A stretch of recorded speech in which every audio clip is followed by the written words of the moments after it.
Hey everybody, in today's video I'm going to be doing a quick walkthrough of how to set your Casio G-Shock GW-7900 watch.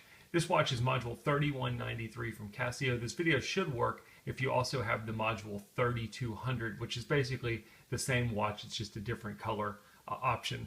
It's the inverted color versus this one. Now, I'm going to go through this really basic. I've done some videos in the past that walk you through the specifics of individual settings.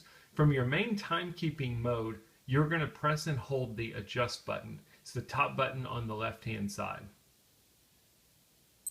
After a couple of seconds, you should start seeing a blinking icon or a blinking indicator up here in the top left. The first setting that you can adjust is your home city. You want to make sure you have your home city set correctly because your moon phase, your tide information, and your world time are all going to be contingent on your world city being accurate. This is the first setting we can change. We can use the buttons on the right hand side, either the top one or the bottom one, to change this. If I press the top one, it's going to move me to the world cities to the west. If I press the bottom right button, it's going to move me to the world cities heading to the east. Now, chances are you're not going to have your exact home city in here. Maybe you will. If you don't, you're going to use the listing that Casio has, and you're basically going to pick the home city that is the closest to what you have and is in the same time zone as your home location. Once you've got your home city set correctly, we're going to simply press the mode button one time. Each time you press the mode button, the bottom button on the left-hand side, it will take you to a different setting. The next setting after your home city is your daylight savings time setting. Now, you've got a couple of different options in here. Here, what we're basically going to be using is the bottom right button, the start and stop button. You can set it to auto. Auto basically means if you're in a home location that it can automatically tell, it will automatically adjust your DST setting accordingly. Whether daylight savings is on, whether daylight savings is off. Not every home city can do this. You can switch it to off, which basically turns off your daylight savings time. You can switch it to on, which basically turns on your daylight savings time. You'll notice when it's on, you should see a DST value blinking down here, and you will see that value in your main timekeeping mode at any point, so you can see that you have daylight savings time turned on. Or again, you can set it to auto. Again, once you've got it set correctly, you're going to press the mode button. It'll take you to the next setting, which is going to be your time format setting. You can either have 24-hour time, which is what my time is currently in, or again, you can press the bottom right button to toggle that to 12-hour time. You'll notice now, instead of it showing 24-hour, it's showing 6, and it also added my PM indicator because that would be needed for your 12-hour format. Set that the way you want it. Press the mode button again. It will take you to your seconds value. If you wanted to reset your seconds while they're blinking, you can press the start and stop button, and you can reset them to 0. Press the mode button again. It will take you to your hours. If you need to adjust your hours, you can use either of the buttons on the right-hand side. The top button moves the value down. The bottom button moves the value up. If you've watched my videos in the past, and I'm talking about Casio, I don't know why they do that. To me, the top button should move you up. The bottom button should move you down. They do it backwards for whatever reason. Press the mode button once you have your hours set. It'll take you to the minutes. Minutes work the exact same way as what we just saw with the hours. Press the bottom button to move it up.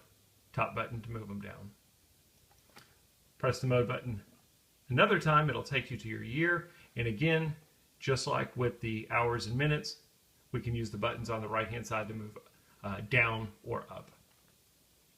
Press the mode button another time. It will take us to our month. Same as before. You can use the buttons on the right-hand side to adjust that. Press the mode button again. It will take you to your date. Same, you will use the buttons on the right-hand side for moving down or for moving up. Press the mode button another time. It will take you to your keytones. What keytones are is when you press a button on the watch, does it make a beeping noise or not? You can either have them on, or you can press the start and stop button to toggle them off. Once you've got that set the way you want, press the mode button again. It will take you to this screen that says LT. This is your backlight illumination time. You can either set it for 3 seconds, or again, you can press the bottom right button and you can adjust it to 1.5. I don't know why they do that, but 1 second is 1.5. 3 is actually 3 seconds. Those are your two options for your backlight time. Once you've got that set, Press the mode button again. Your last setting is your power saving feature.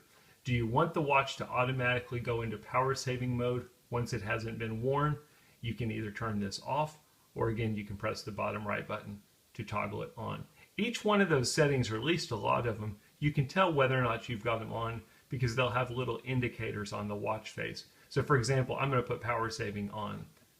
Now, if I press the mode button another time, all it does is take me back through the cycle. Power saving was the last setting we can update. If I continue to press mode, it just takes me back through it. Maybe you move past something, you need to go back through it. You can keep pressing mode as much as you want to go back through whatever setting you just missed. Once you're done with all of your settings, you're going to simply press the adjust button one time, and that will save all of your changes, take you out of the settings mode, and put you back in your main watch face. What I was saying about the indicator, for example, I have power saving on. I've got a little line over P save down here on the bottom. You've got some different places on the watch face that will show you various settings. Your DST value, your AM PM indicator, whether you have power saving turned on, whether you have an alarm turned on, whether or not you have your auto backlight turned on. Those are the different things that you can see from the watch face. Anyway, that's some basic information about how to set your date, your time, and other values on your Casio G-Shock GW-7900 watch. If you need help with any other settings, I've done videos in the past that walk you through some of the other settings on this watch. I hope the video helps.